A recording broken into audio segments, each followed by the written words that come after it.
नवरात्रि के तीसरे दिन माँ चंद्रघंटा का व्रत होता है। माँ चंद्रघंटा का चेहरा स्वर्ण के समान कांतिमय होता है।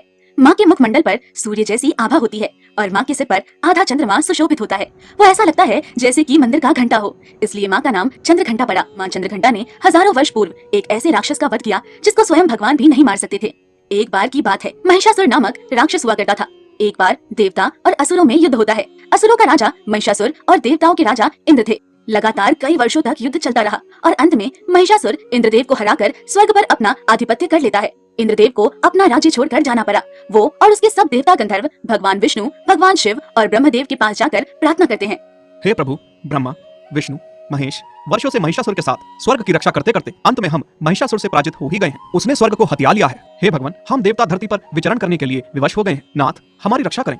इंद्रदेव, हम आपकी सहायता कर तो दें, किंतु महिषासुर को ब्रह्मदेव से वरदान प्राप्त है कि उसे कोई भी देवता, गंधर्व या भगवान नहीं मार सकता। इसीलिए उसकी अराजकता दिन पर दिन बढ़ती जा रही है। होने से उसकी शक्तियां पार हो गई हैं, किंतु उसका विनाश नहीं हो सकता। ये उसकी भूल है।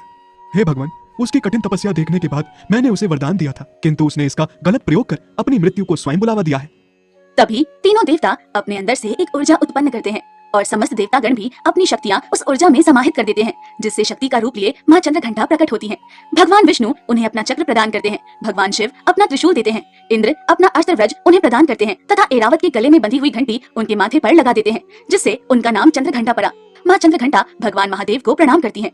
आपकी उत्पत्ति हम सब देवताओं की ऊर्जा से हुई है, इसीलिए आपका मुखमंडल सूर्य की भांति चमक रहा है। आपसे निवेदन है कि महिषासुर का संहार कर दीजिए, जिससे देवताओं को वापस स्वर्ग मिल जाए। हे भगवान, जिस कार्य के लिए मेरी उत्पत्ति की गई है, मैं शीघ्र कार्य को पूर्ण कर आपको महिषासुर के संहार की शुभ सूचना देती हूँ। अब मुझे आज्ञा दीजिए प्रभु। ये कहकर वो देवी अपनी सवारी सिंह पर सवार होकर अपनी 8 भुजाओं में अपने अस्त्र, खड़ग, तलवार, चक्र, गदा, त्रिशूल और धनुष लेकर चल पड़ती हैं। उनके मुंह से निकली हुई गर्जना से तीनों लोग कांप उठते हैं और फिर वो महिषासुर को युद्ध के लिए ललकारती हैं। देवताओं में जब युद्ध करने की क्षमता खत्म हो गई है, तो उन्होंने ये देवी उत्पन्न कर दी है। उन्हें क्या लगा कि वो ऐसे कोई भी चमत्कारी चीज मेरे पास भेजेंगे और वो मेरा वध कर देगी।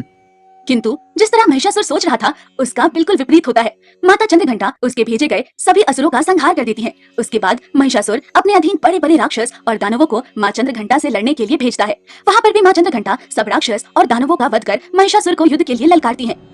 माँ चंद्रघंटा के युद्ध के लिए ललकारने पर महिषासुर, जो कि एक मायावी राक्षस था, अपना रूप बदलकर माता के सामने प्रकट होता है। किंतु माँ चंद्रघंटा उसे भैंसे के रूप में पहचान जाती है और उस पर प्रहार देती है, किंतु वो अपनी मायावी शक्तियों से अपने बहुत सारे महिषासुर बना लेता है। तभी माँ चंद्रघंटा भी अपने विभिन्न रूपों में प्रकट हो जाती है। एक एक करके बने हुए सब महिषासुर का वध करने लगती है। तभी महिषासुर भैंसों के रूप में माँ के शेर को ललकारता है और वो शेर आगे बढ़कर जैसे ही उस भैंस के बीच में से पकड़ता है, उसमें से महिषासुर निकलता है और माँ चंद्रघंटा तभी अपना त्रिशूल लेकर उसका वध कर देती है। माँ के द्वारा महिषासुर के मारे जाने पर सभी देवता माँ चंद्रघंटा की प्रशंसा कर उनकी आरती करते हैं।